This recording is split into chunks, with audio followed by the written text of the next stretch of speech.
Hello and welcome to Lifeform TV.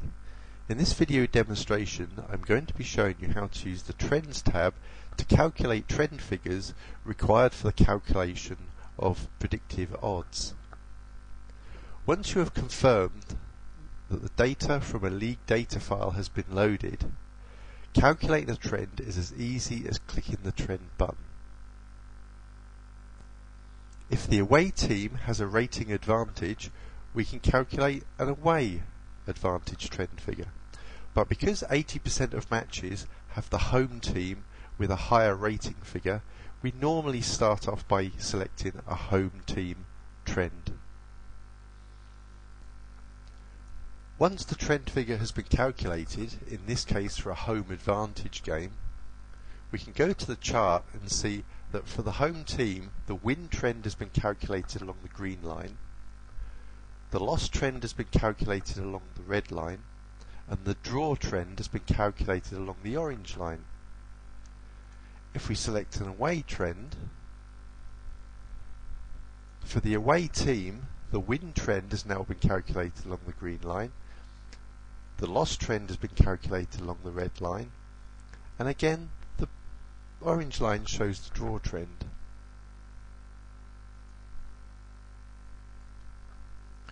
You will also notice that there are some variables here that we can set to alter the way in which the trend line is calculated.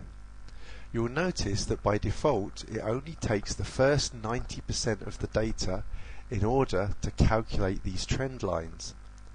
This is because once we get to the last 10% of the data, you will notice that it has not been included in the sample here.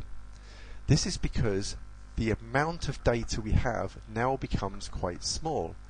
You will notice that in the first 90% our sample sizes are large and statistically very accurate, but in the last 10% the sample sizes become very, very small and statistically inaccurate. If I now change this figure to 100%, calculate the trend, look at the chart, you will now see that for the first 90% we had a very accurate linear trend, but for the last 10% it becomes very erratic and basically messes up our entire trend line. So being able to set the amount of data we use in our trend ensures we have very accurate, very linear trend lines. It's up to you how much data you wish to use in your trend, and trial and error with profit margins will show you what you should be using. I generally use 90%. The second figure we have available is setting the mu gap between the two teams.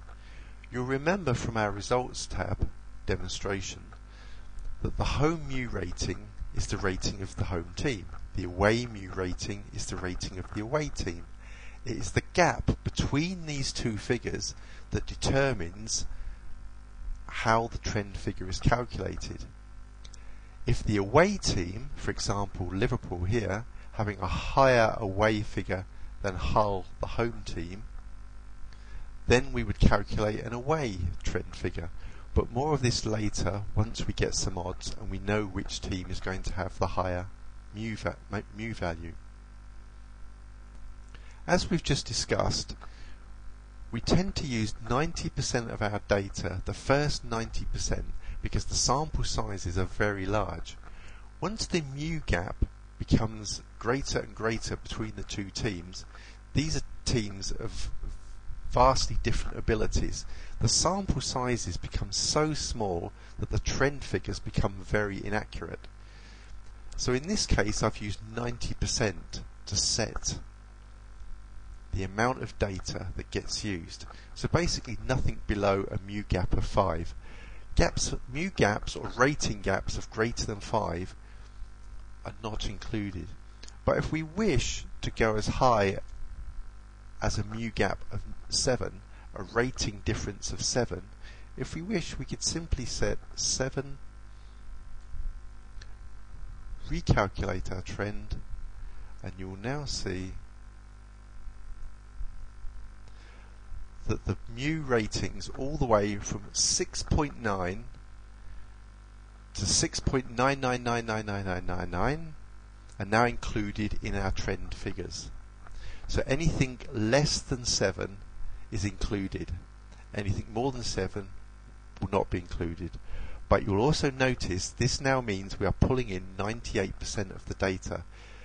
The sample sizes here are very small and become very inaccurate, and even a glance at our chart starts to show the inaccuracy of these small figures. So you should choose these figures with caution. I tend to stick with 90%.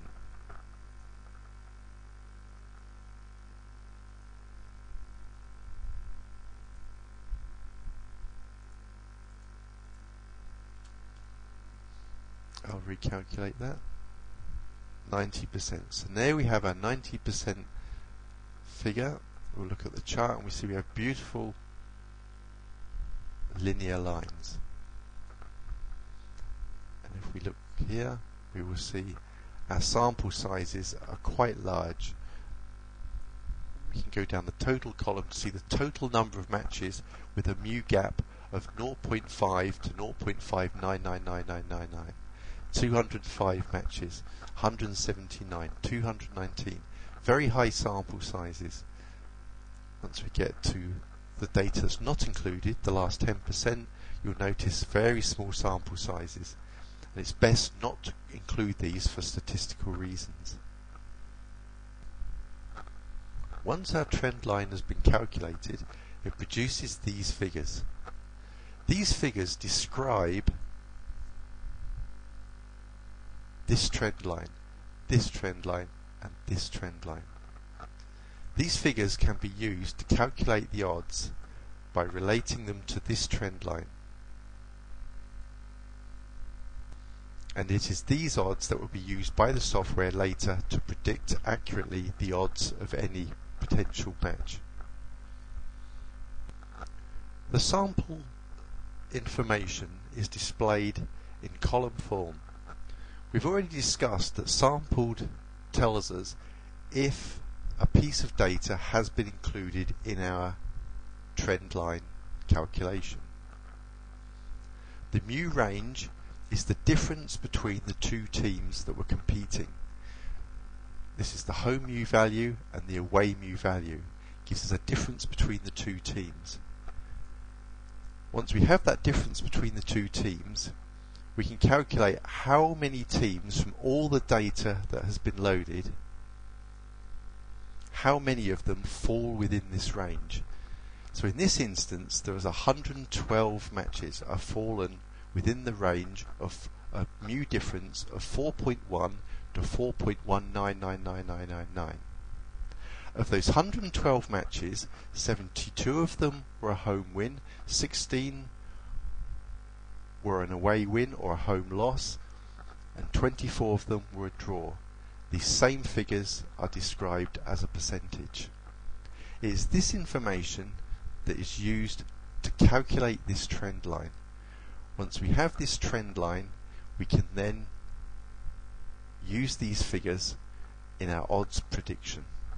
But more of that later. That's it for the Trend tab page. Thank you for listening to Lifeform TV. If you have any questions, please look at the lifeform.com website. At the bottom of every page you will see contact information. Please get in touch.